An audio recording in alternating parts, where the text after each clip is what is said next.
Why did she replace you like you never existed? And why does it haunt her more than she'll ever show? That's what you've been chewing on, quietly, in the dark.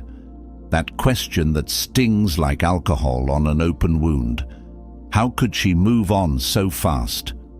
She went cold overnight, unfollowed, unbothered. Maybe she's smiling in photos with some new guy already. Maybe she's showing the world that you were just a pit stop on her way to something better. And now you're left sitting there, staring at your phone, stuck in the past while she parades her future. But let me tell you something hard and true. People who replace fast don't heal fast. They hide fast. She didn't move on. She masked up. She threw a warm body into a cold place, hoping it'd silence the echo you left behind. And here's the part that'll twist your gut for a second before it sets you free. This isn't about you being unworthy. It's about her being unable to face the emptiness within, unable to sit with discomfort, unable to grow. She chose escape over evolution. And that new guy? He's not a reward. He's a distraction, her emotional crutch. Now let's flip the focus, because this video isn't about watching her mistakes. It's about mastering your response. Most men spiral after a breakup because they internalize rejection like it's truth. They think, if she replaced me fast, I must have been worthless. But no, worth isn't measured by how someone treats you when they're confused.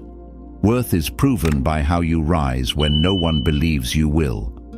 This is where you go stoic. No pleading, no posting quotes about loyalty, no throwing shade. Just silence, just action, just becoming the man she thought she could walk away from, until she realizes she didn't walk away from a man. She walked away from everything she'll never find again, because a stoic man doesn't fight to be chosen. He becomes so grounded, so unshakable, that people feel the loss long after they've forgotten why they left. So ask yourself right now, are you trying to win her back, or are you ready to win yourself back? That's what this journey is about. We're going to walk through this like a man who feels everything but reacts to nothing. We're going to talk resilience, detachment, discipline. We're going to use her silence as a signal, not a sentence. We're going to level up, not to spite her, but because you needed to. And in the quiet, when the glow-up is complete, when you no longer even flinch at her name, that's when she'll regret everything, and you won't need to say a word. If you're done feeling discarded, if you're ready to become the version of yourself that no one can forget, hit that like button, subscribe, turn on notifications, and comment below. I release what I cannot control. Number 1. She replaced you fast. That's not a flex. So she replaced you in the blink of an eye, like it was nothing, like you were nothing. And now she's got someone new in her stories, on her feed, maybe even in her bed. And yeah, it stings. But let's get one thing straight. Replacing someone quickly isn't a sign of strength. It's a red flag waving in the wind, screaming, I can't be alone with myself. That's not empowerment. That's emotional instability dressed up as independence. See, what looks like moving on is often just moving sideways. It's avoidance. It's a way to skip the hard part, the growth, the reflection, the mirror. She didn't level up. She just hit next on the playlist, hoping the noise would drown out the silence. And here's what she doesn't expect: for you to stop watching, for you to stop reacting, for you to stop bleeding energy into her decision, because that's where the shift happens. When you understand that her actions don't define your value, only your reaction does. She wanted a reaction. She wanted to feel power. The moment you don't give her that, she starts questioning the whole script. That's when doubt creeps in. You think she won. Nope. She just played herself into emotional debt. You, on the other hand, are about to stack internal wealth. You're about to stop seeing her new post as pain, and start seeing it as proof that she never had the patience to grow with you in the first place. If you're done thinking her rebound reflects your worth, if you're ready to take back your narrative, hit that like button. Subscribe, turn on notifications, and comment below. I release what I cannot control. Number 2, pain is fuel. If you know how to burn it. You feel that sting in your chest, that ache that hits the moment you wake up and realize she's gone. Good, that's fuel. That pain, it's energy, raw, unfiltered, pure emotional combustion. But here's the catch. It can either destroy you or rebuild you. Most men let it consume them. They drink it, scroll through it, spiral in it. They get addicted to the pain because it's the last thing that still feels connected to her. But a Stoic, a man with purpose, he knows how to burn that pain into power. See, you don't avoid pain. You absorb it. You sit with it. You learn from it. Pain is the most honest teacher you'll ever meet. It doesn't flatter you. It doesn't lie to you. It just shows you what needs to change. That tight chest, that restless mind, that's your body begging you to evolve. And if you use it right, that same energy that once had you checking her socials, rereading old texts, trying to make sense of the nonsense, that energy becomes the fire that builds a better man. She thought you'd fall apart. She thought she was the reason you had direction. Nope. She was the distraction from the version of yourself you were always meant to become. And every push away, every cold goodbye, every unanswered message, it's not rejection, it's redirection. So let it hurt, then let it harden. And once it hardens, move, hit the gym, build the business, sharpen the mind, stack wins, not wounds. Because the best revenge isn't looking back. It's building forward, quietly, relentlessly, stoically.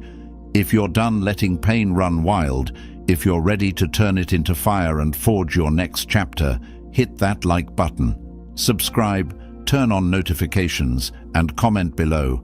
I burn pain into power. Number 3, detach to dominate. She expects you to care. She expects you to watch, to react, to chase. She expects you to bleed attention because that's how she confirms she still has power. But when you detach, truly detach, you shatter her expectations.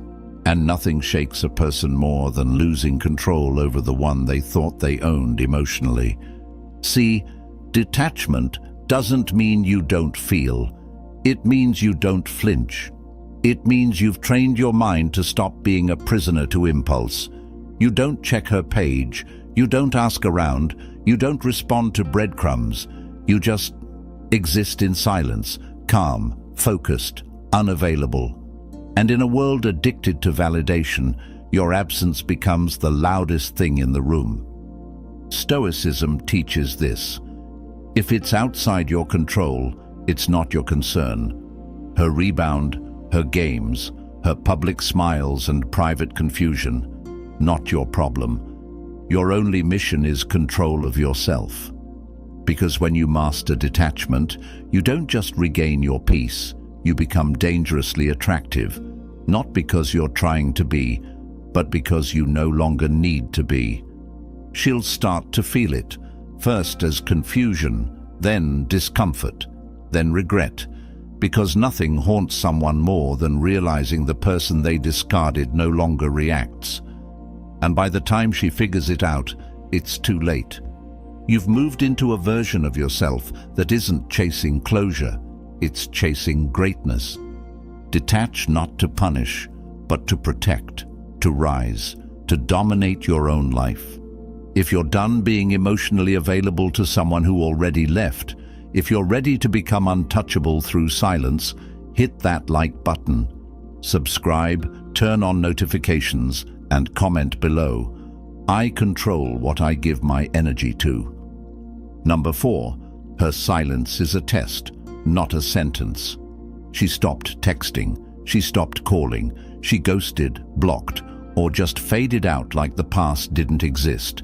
And now you're sitting in that brutal silence, wondering what it all meant. Let me clear it up for you. Her silence isn't the end. It's the test. It's the crucible. It's the moment that separates men who beg from men who build. Most guys break in this phase. They fold, they reach out, they write long paragraphs that go unread. They try to reopen a door that was slammed to test their strength. But the Stoic man, he doesn't beg for connection. He becomes so complete in solitude that silence doesn't punish him. It empowers him. When someone goes silent, they're not just pulling away. They're watching, waiting, seeing if you'll break formation, if you'll crumble and give back the power they just threw away. But every second you don't react, every day you don't send that "I miss you" message, you pass the test. And every time she checks her phone and sees nothing from you, that's when the doubt creeps in. That's when the silence starts screaming back at her. Her silence is her move. Your response is the game. And here's the truth. The person who can sit longest in silence holds the power. So sit in it, own it, let it sharpen you, let it forge that emotional armor she thought you'd never grow. You don't lose anything by not reaching out. You lose everything by trying to resurrect what already buried itself. If you're done confusing silence for rejection, if you're ready to use it as fuel for strength, hit that like button. Subscribe, turn on notifications, and comment below.